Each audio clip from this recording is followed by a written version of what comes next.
Bonsoir à tous. Je suis le prophète des nations, le prophète David. Et aujourd'hui, j'aimerais partager la suite de cette révélation avec toi.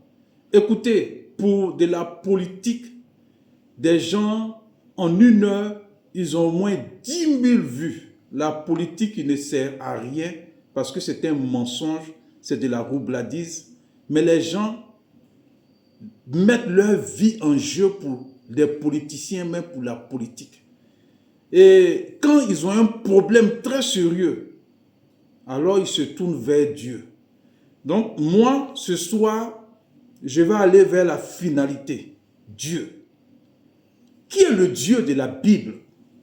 J'ai fait au moins presque 4 vidéos de 12 minutes pour expliquer qui est le Dieu de la Bible. Et aujourd'hui encore, je veux que tu t'asseyes pour comprendre réellement que tu as été mis dans le fou. Ce n'est pas de ta faute. Qui est Jésus-Christ? Pour ne pas dire je suis Christ. Je répète, il s'appelle je suis Christ. Philippe court vers Nathanaël et il lui dit, nous avons trouvé celui dont les prophètes ont parlé et celui de qui Moïse a écrit. Waouh!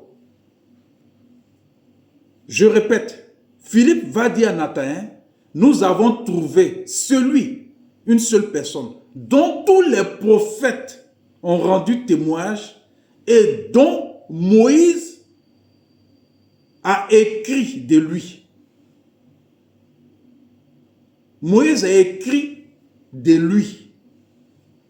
Bon, je dis souvent que nous autres, on n'est pas trop allés à l'école pendant que les autres fréquentaient pour rire un peu, pour détendre l'atmosphère. Vous qui êtes allés à l'école, quand on dit Moïse a écrit de quelqu'un, pourtant c'est Dieu qui s'appelle Je suis. Dans Exode 3, versets 13 à 14, qui s'est présenté face à face à Moïse et qui lui a donné les 10 commandements. Il s'appelle Je suis. Celui qui s'est présenté à Moïse s'appelle Je suis. Et Philippe qui va dire à Nathanaël, celui dont Moïse a écrit de lui, enfin on l'a trouvé. Et on va demander à Je suis. Je suis qui dit aux gens, pendant qu'il est vivant, vous sondez les Écritures. Vous pensez avoir en elles la vie éternelle, ce sont elles qui rendent témoignage de moi.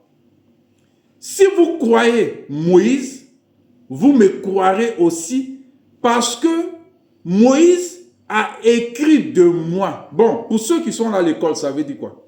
Moïse a écrit de moi. En d'autres termes, les commandements, la loi, c'est moi. J'ai donné ça à Moïse.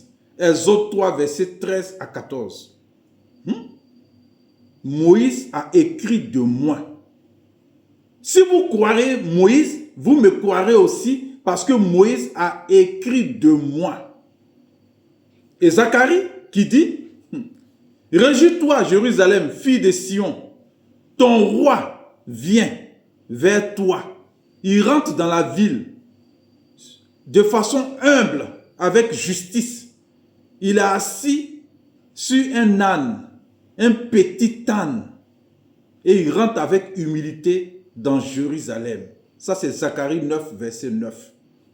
Waouh! Le roi, ton roi, vient vers toi et il rentre dans Jérusalem. Pourtant, il est écrit dans Ésaïe, Dieu dit, ainsi parle l'Éternel, roi d'Israël. Je suis le premier, je suis le dernier. Et hors moi, il n'y a point de Dieu. Waouh! Dans Apocalypse, Jésus dit, je suis le premier, je suis le dernier. Je suis l'alpha, je suis l'oméga, le premier et le dernier. Et on lui demande, tu es qui? Il dit, je suis roi, mais mon royaume n'est pas de ce monde. Il n'a pas dit, je suis prince. Il dit, je suis roi, mais mon royaume n'est pas de ce monde. Bon, je continue toujours un peu pour détendre l'atmosphère. Pour ceux qui sont allés à l'école, dans un royaume, il n'y a pas deux rois. Il y a un seul roi. Et le fils d'un roi, c'est un prince. Mais Jésus dit, je suis roi. Et mon royaume n'est pas de ce monde. Alors il demande aux disciples, qu'est-ce que les gens pensent de moi? Et là, c'est très important. Qu'est-ce que toi, tu penses de Jésus? D'autres disent que tu es prophète. Voilà pourquoi l'islam dit que Jésus est un prophète. Et d'autres disent que tu es le Messie. D'autres disent que tu es Élie. D'autres disent que tu es Jean-Baptiste. Tu es revenu à la vie. Il dit, mais vous pensez que je suis qui? Mais pourquoi il y a tant de mystères autour de l'identité de Jésus? Jusqu'à aujourd'hui, je vois des disciples, des gens qui aiment le Seigneur, être flous dans l'identité de Jésus. Pourtant, tout a été déjà dit dans la Bible. Ce n'est pas parce que c'est maintenant nous, on va écrire la Bible. Eux, ils ont déjà tout dit. Mais vous, jusqu'à présent, il y a un flou dans vos têtes. Non, il y a son papa au ciel parce qu'il a dit mon père. Non, lui, il est le fils. Ah non, il y a le Saint-Esprit. Bon, donc lui, il est le fils, mais c'est son papa qui est Dieu. Donc, le père de Jésus qui est notre Dieu. Mais Jésus, il est quoi? Il est ton cousin. Oh, mais il est ton petit frère. Oh, mais tu penses que c'est un plaisantin.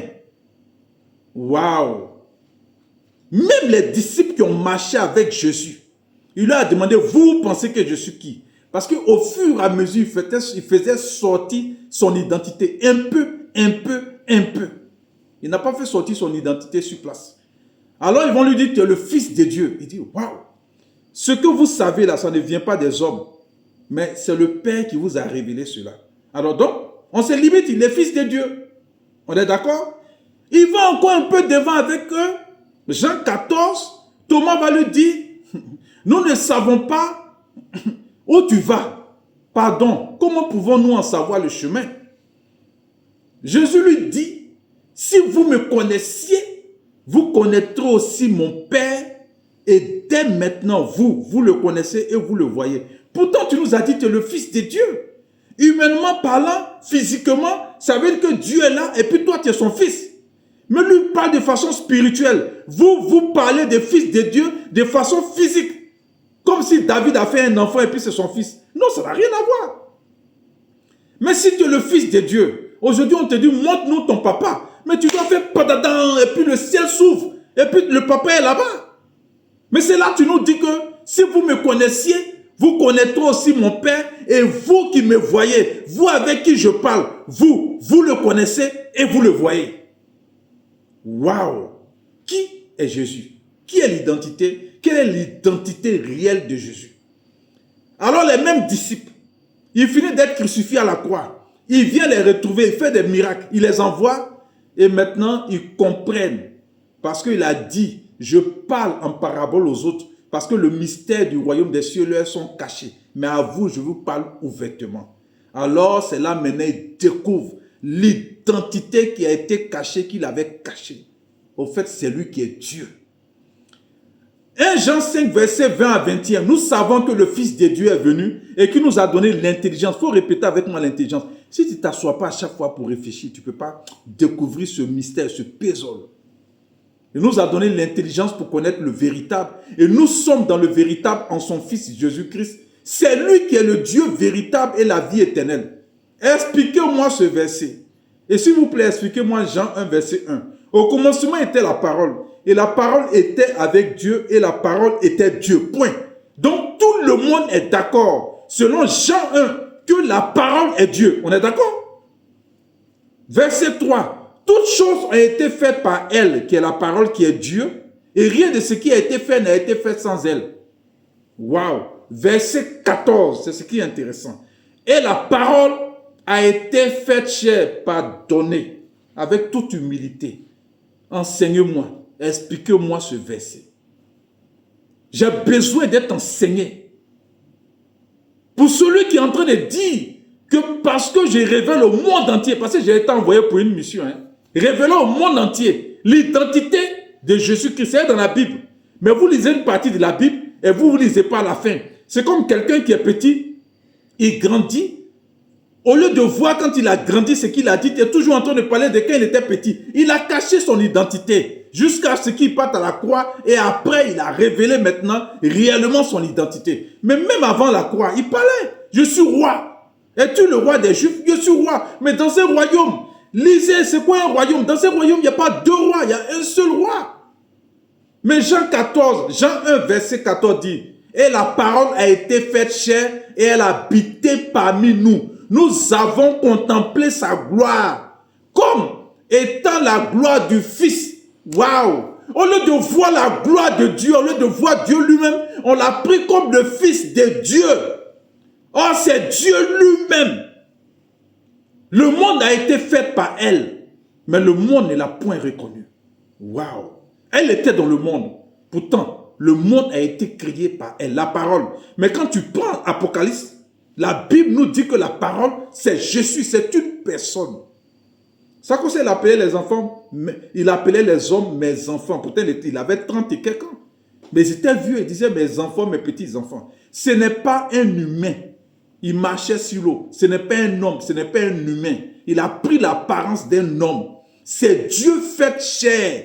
C'est le Dieu de la Bible. Waouh! Et ça fait au moins 5 vidéos que j'ai fait pour parler de ça.